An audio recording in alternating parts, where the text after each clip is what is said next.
Scenario is choosing a cloud service provider. Okay, this is again a IT related case study, but I'm sure this is pretty common in most of the industry. Most of the industry are going to the cloud-based solution or to the different cloud platform. So the scenario here is that the company, they are migrating to the cloud, and one need to decide between three major cloud service providers: AWS, Google Cloud, and Azure. These are the three market leaders currently. And each options, I think you all agree that there is a pros and cons. But yeah, we need to decide and we need to recommend to the customer, or if suppose we are working in an organization and where we need to help the industry, or CIO, CTO, they have reached out to you and asking for that. Uh, I need to choose that one. That what is the different way that how you guys can come, and then how you can provide with that which cloud provider we should go for it, whether it's a AWS or whether it's a Google Cloud or whether it is Azure. So how you will take that one? So in this scenario, we should, I think there are only two options left, but I just want to hear from you that which options we should go for.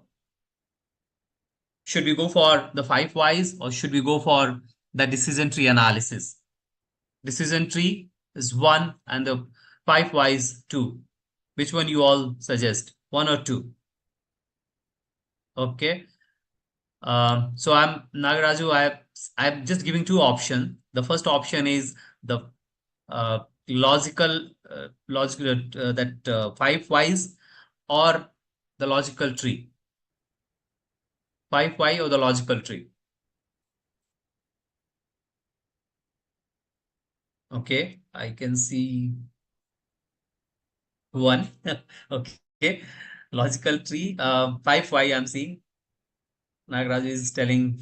Okay, okay, good. Yeah, so in this case, actually, we should go for the logical tree, and the reason is that there, whenever any such comparison or anything comes, so that becomes very handy. That we should start comparing with the different parameters. So first of all, I think we need to identify what could be the different parameters. In this case, as the scenario itself is telling, that whether the performance related, or whether it could be the cost related, or whether it could be related to the security. And once we are clear with the different parameters, so we need to start comparing with this different major cloud platforms. And then once we have the clarity, for example, when we are comparing, we have the requirement that these are the requirements. And then based on the requirement, when we are comparing for the cost for this major cloud platforms, then you can easily compare that, okay, cost of AWS for this services is higher compared to the Google Cloud, and for the Azure, or for Azure, it is more economical compared to AWS and the Google Cloud. Same thing when we go for the security. So this is better, this is the medium, and this, you can also give some score. So based on that, actually, you can suggest and you can come to the final conclusion that this is a better options for the requirement. As of now, is this making sense and you are all clear with this? Can I say the thumbs up from all of you? Great, great. Okay. So, see, I'm not going to too many scenarios. I'm not going to discuss too many scenarios, but yeah, this is going to be the last scenario for today. But this is really very meaningful, and I'm sure most of us have faced this one. So the scenario is that we are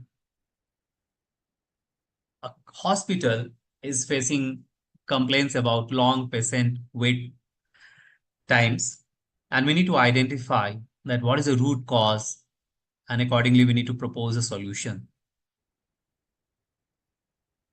Okay, so hope it is clear. It is very straightforward. So scenario is that the hospital, they are facing a complaint about a long patient wait times, and we need to means the whoever is working from the in the hospital, they need to identify the root cause and propose a solution. So I think there is only one option left. So I'm not going to ask that which problem solving framework we need to ask for it. So we are definitely we are going to ask for the 5 why. So as I said, when we go for the 5 why, so the last 5 why reach to the solution. Okay, so let's start. So here the requirement is the improving patient wait times. Okay, so when we are asking that why patient waiting times are too long, okay, that is a main first problem statement, right? That why patient waiting times are too long. So the answer could be there are delays in the processing lab results, right? This could be the reason. So the second question will come that why processing lab result is getting delayed. Okay. So when we are asking the second time that why processing lab results are getting delayed. So the reason could be there could be a lot of backlogs of the tests, and that is why it is taking too long time. That could be the reason, right? So again, let's ask the second time, third time that why there is a backlog. The third time what we are asking that why there is a backlog. So the answer could be, there could be multiple options, but yeah, let's go one hypothetical solution.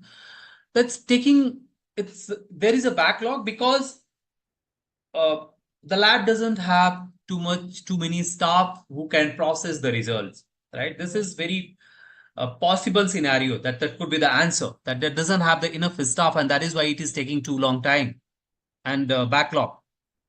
So now we should ask the question that why the lab doesn't have too much enough staff.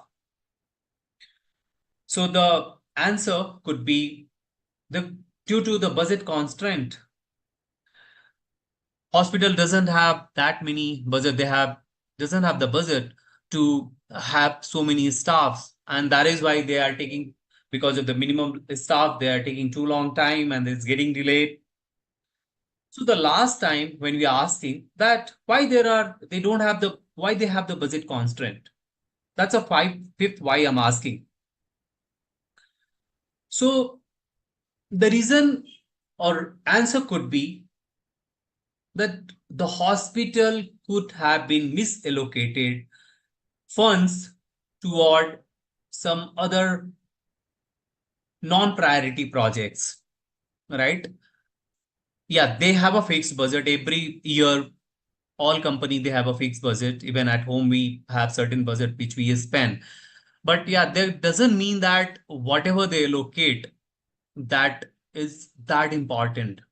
Okay. So when the hospital will find out that, yeah, they have misallocated to the, or they have allocated to some project which is non that priority, then accordingly they can take the action.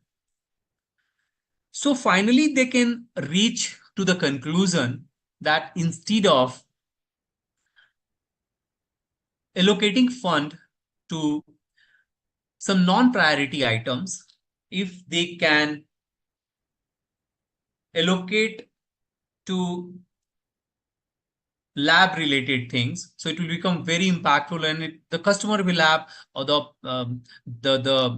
patient will have better experience. They will not have that long waiting times. So this will help us in identifying the root cause. Yeah, I think knowingly or unknowingly, as I said in the beginning, we do that. But when we start doing in a structured way, then our result will be more focused, and we will no need to run behind for multiple things and an ad hoc basis. So that's the beauty of following any specific frameworks. So I think today's we talked about 4 framework. One was the MISI framework, then 5 whys, then logical tree, and the 5 whys. Like that, actually, there are multiple frameworks, but when we go for such framework, then it will start making our life very easy at work. At the same time, whenever we are going for any uh, interviews, I think nowadays in the chat GPT time and all, is most of the interviews, I'm seeing that it is not just black and white, or not something that, okay, you please explain me that, because now people also, the interviewer also, they are very much familiar that, yeah, people can use the chat GPT and can get the answer. So nowadays, most of the interviewer are also going for the scenario based questionnaires. And whenever any scenario based questionnaires come, then using such principles could become very handy. And interviewer also, that don't see the right result or right outcomes, because each one of us have a different point of view. We can, my point of view may differ with Nagaraju, my point of view may differ with Ram, but using certain framework will help us in articulating our thought process in a proper way. So with this, I would like to conclude today's session. But before I conclude, I want to say that on Monday, on 16th of September, we have a very powerful and very important session by Dipti. So please don't miss that one. And to know more about the sessions, to more about um, different sessions, please join our WhatsApp community. You can also download whatever the nuggets or whatever the things we are sharing, checklists from the Face group. You can get all those details in the chat. You can set reminder for Monday 7:55 p.m. You can join 5 minutes before. And you can also repost and share within your circle so that most of you, even your friends and all, can get benefited from these small sessions. With this, I would like to conclude today's sessions, and I'm sure that you must have learned something new. Thank you, and wishing you all a very happy weekend. Thanks. Thanks, everyone.